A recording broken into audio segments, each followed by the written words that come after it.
ৰেংগনি চেনেলত সম্প্ৰচাৰিত হৈ থকা অসমৰ এখন জনপ্ৰিয় ধাৰাবাহিক ৰাসলীলা। সেই ৰাসলীলা ঋষি চৰিত্ৰত অভিনয় কৰা অভিনেতাজনৰ সম্পূৰ্ণ পৰিচয় জানিব বিচাৰে নেকি? যদিহে জানিব বিচাৰে তেতিয়াহ'লে ভিডিঅ'টো অলপো স্কিপ নকৰাকৈ শেষলৈকে চাই থাকিব লাগিব।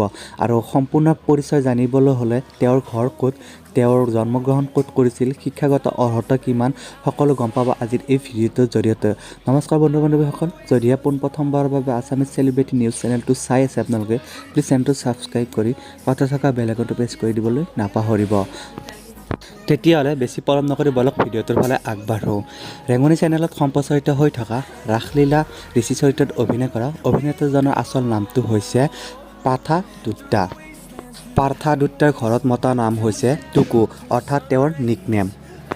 আৰু তেখেতৰ জন্ম হৈছিল 1998 চনৰ 17 অক্টোবৰ তাৰিখে। আৰু তেখেতৰ জন্ম হৈছিল যোৰহাট জিলাত। আৰু বৰ্তমান তেওঁ কৰ্মসূত্ৰে গুৱাহাটীতে বাস কৰে।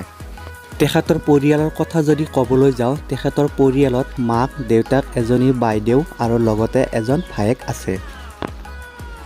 এইবাৰ আমি তেখেতৰ শিক্ষা জীৱনৰ কথা জানো আহক।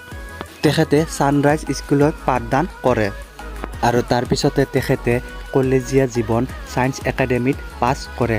গতিকে বন্ধু বান্ধৱীসকল, এয়াই আছিলে আজিৰ ঋষিৰ বায়োগ্ৰাফী। যদিহে ভিডিঅ'টো চাই ভাল লাগিল এটা লাইক কৰি দিব আৰু আমাক কমেণ্ট কৰি জনাব ভিডিঅ'টো কেনেকুৱা পালে। যদিহে পোনপ্ৰথমবাৰৰ বাবে চাই আছে প্লিজ চেনেলটো ছাবস্ক্ৰাইব কৰি কাষতে থকা বেল আইকনটো প্ৰেছ কৰি দিবলৈ নাপাহৰিব। পৰৱৰ্তী ভিডিঅ'ত লগ পাই আছোঁ। আজিলৈ ধন্যবাদ।